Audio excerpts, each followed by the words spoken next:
वसई विरार परिसरात गेल्या 24 तासात 235 मिलीमीटर इतका पाऊस झालेला आहे। तर दुसरीकडे मधुबन परिसर पुन्हा एकदा पाण्याखाली गेलेला आहे। शनिवारी हा परिसर पाण्याखाली गेला होता, परंतु रात्री उशिरा या भागातलं पाणी ओसरलं होतं। पण रात्री झालेल्या मुसळधार पावसाने पुन्हा एकदा मधुबन सिटी ही जलमय झालेली आहे। अनेक गाड्या ह्या पाण्यावर तरंगतायत।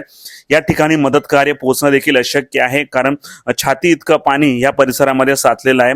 अनेक ठिकाणी बत्ती देखील गुल झालेली आहे।